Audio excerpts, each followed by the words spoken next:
Greetings for the day, dear students. In the chain of my lectures on terpenoids, this is my fifth lecture, and today I will discuss the general methods of structure determination of terpenoids. There are 5 ways in which we can determine the structures of terpenoids. First is analytical method, second is synthetic method, third is physical method, fourth molecular rearrangement, and fifth step is synthesis of terpenoids. First I will take the analytical methods. The first point is to determine the molecular formula of the terpenoid under consideration. Then if we see that in the molecular formula, if there is presence of oxygen, then we have to establish the functional nature of oxygen atom, then unsaturation, number of rings, oxidative degradation products, and dehydrogenation. First we will take the molecular formula of the terpenoids. It is determined with the help of qualitative methods, quantitative methods, and mass spectroscopy. On the basis of these techniques, we establish the molecular formula of the terpenoid. Now next point is the nature of the oxygen atom, or we can say the functional nature of oxygen. So first we will take the how we determine the presence of hydroxyl group. Then to determine the nature of hydroxyl group or the presence of hydroxyl group, it is the terpenoid is treated with acetic anhydride and we get the acetate and acetic acid. If this reaction is followed, then we can say that the terpenoid under consideration contains the hydroxyl group. And the second point is to nature of hydroxyl group is revealed by the rate of esterification. Primary alcohols undergo esterification more readily than the secondary and tertiary alcohols. And the second is the presence of carbonyl group. For presence of carbonyl group, we treat it with sodium bisulfite and we get the bisulfite derivative. And the second is by the second reaction through which we can check the presence of carbonyl group is the reaction with hydroxylamine. If it contains carbonyl group, then we get oxime, and we can say that the terpenoid under consideration contains the carbonyl group or the oxo group. Now next we have to decide whether the carbonyl group or the oxo group is aldehyde or ketone. Then we subject it to oxidation. If we get an acid, then we can say that it contains aldehyde group. If the aldehyde contains the same number of carbon atom, then if the acid contains the same number of carbon atom, then we can say that it has aldehyde group. And if we get an acid with lesser number of carbon atoms, then we can say that it has a ketonic group. Now next point is the presence of CH2CO groups. Terpenoids form oximes with nitrous acid and benzylidene derivatives with benzaldehyde, as we can see in these two reactions. Now the next is the presence of carboxyl group. If the terpenoid is soluble in ammonia and gives effervescences with sodium bicarbonate, it indicates the presence of carboxylic group.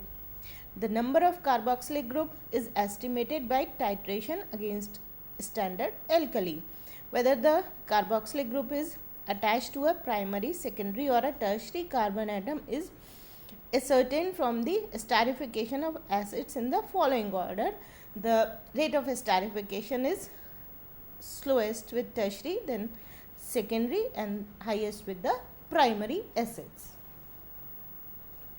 Now the presence of C-alkyl groups. The important C-alkyl group is methyl group, CH3 group. It is determined by Kunroth method, in which the terpenoid under consideration is subjected to oxidation with chromic acid and we get the acetic acid. This acetic acid is estimated volumetrically and then we can determine the presence and number of C alkyl groups or C methyl groups. Next point is unsaturation. It is determined by the formation of addition products with reagents like hydrogen, halogens, halogen acids, per acids and nitrosyl chloride. For example, cadmium undergoes hydrogenation to form tetrahydrocadmium. It indicates that the cadmium contains two double bonds, as we can see in this reaction. Then the most important point comes, that is the number of rings. The number of rings is determined from the following table. The relation between general formula of the compound and the types of the compound. In the first column we can see the general formula of the compound, and in the second column we see the type of compound. If first of all, the terpenoid under consideration is converted into fully saturated hydrocarbon, and then we see whether the formula corresponds to which class. Like suppose if it is CnH2n plus 2, then the terpenoid is acyclic. If it corresponds to CnH2n, then it is monocyclic. If it is CnH2n minus 2, then bicyclic. CnH2n minus 4, then tricyclic, and CnH2n minus 6, that means the terpenoid under consideration is tetracyclic. Now the molecular formula of citral, we can see it with the help of an example. The molecular formula of citral is C10H16O. It contains two double bonds and one oxygen atom as carbonyl group.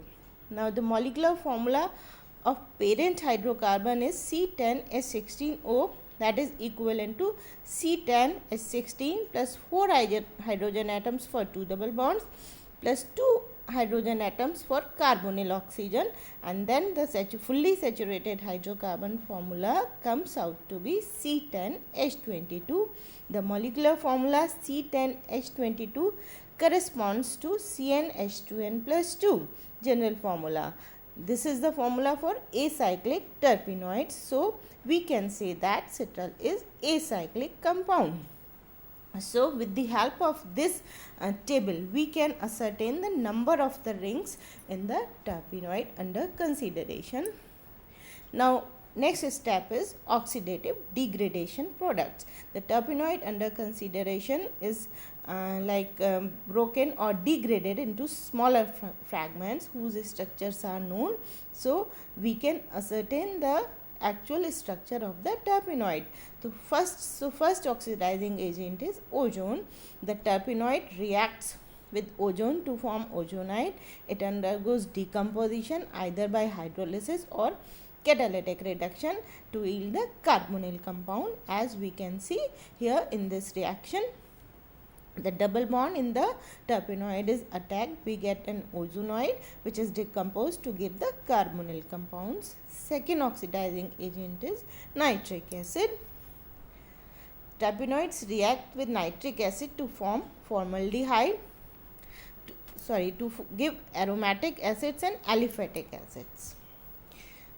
Now next step is dehydration.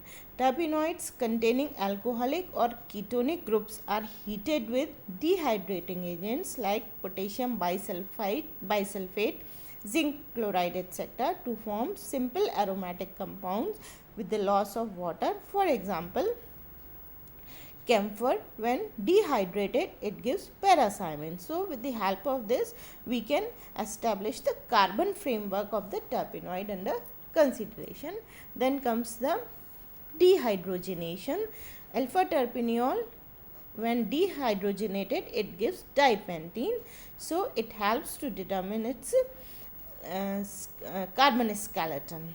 Now second is synthetic methods. The first point is catalytic hydrogenation, where aromatic compounds undergo catalytic hydrogenation to form synthetic terpenoids. For example, menthol is prepared from thymol, an aromatic compound, by catalytic hydrogenation. As we can see in this reaction, thymol is subjected to catalytic hydrogenation and we get menthol.